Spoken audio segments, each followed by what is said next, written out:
Okay, so as a musician who's been playing for almost 50 years, what are the basics that you would teach someone who wants to play during church services? First and foremost, the musical alphabet. What does that look like? So, as you know, when we were in school, the regular alphabet goes from A to Z. Okay. In piano or music, it just goes from A to G and then repeats itself. So, we start at A, B, C, D, E, F, G, and then when you get to G, you start right back at A. A, B, C, and so forth. So the keyboard repeats the musical alphabet over and over again until you run out of keys. So that's your starting point. Okay, so this is interesting because when I learned how to play many years ago, and I'm no professional at all, I was taught to start the musical alphabet from C. Is that true? They tell you to start at C because they're just trying to make it comprehensive.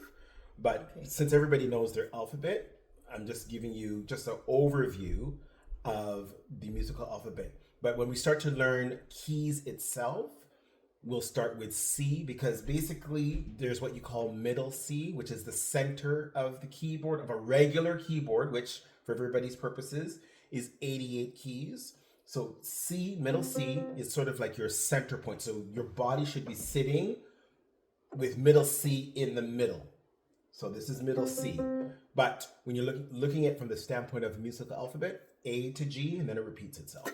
Okay, is that all we need to know for like a first lesson or just to start? Is that something that we need to practice? I think it's good to practice your musical alphabet such that you will be able to identify any of the white keys, Okay. because the black keys, we'll just say for now, are a subset of the white keys. Okay, so what can you demonstrate something that you would recommend doing as the first lesson in order to memorize the musical alphabet? Okay, good question. So as you can see, the keyboard, when you're looking at the black keys, they are sort of in a pattern. So you have groups of two black keys, then groups of three black keys, groups of two black keys, groups of three black keys. So to help you, when you look at the group of two black keys, to the very left, you have C. And that's with any group of two black keys. So over here, group of two black keys, to the left, C. Group of two black keys, C. And then it goes in the same order as the musical, or as the alphabet. So C, D, E. So D is the middle note in between the two black keys. Middle note in between the two black keys. Middle note in between the two black keys. So you just learned three notes right there. C, D, and E. Then when you're looking at the group of three black keys, to the very left, or the most left, is F, which as you can see is right after E. Okay? Right after F is G. And then remember, it only goes up to G and then it starts back again. So then we're back at A. And then to the very right of the group of three black keys is B. So to the right of the group of three black keys, B. To the very right of the three black keys, B. And there you have your 7 notes of the musical alphabet.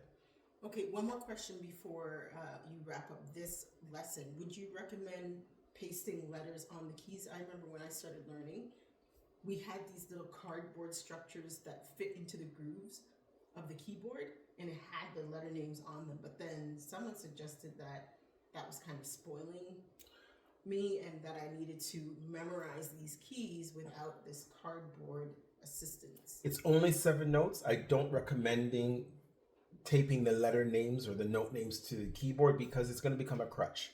Okay. I think if you just take the time, however long it takes you, a week, week and a half, 2 weeks, to memorize all of the notes. And remember, they repeat themselves. Okay. So once you know where C is here, you'll know where C is here, you'll know where C is here. When you memorize that, you'll be fine. So I do not recommend a crutch. All right. Thank you.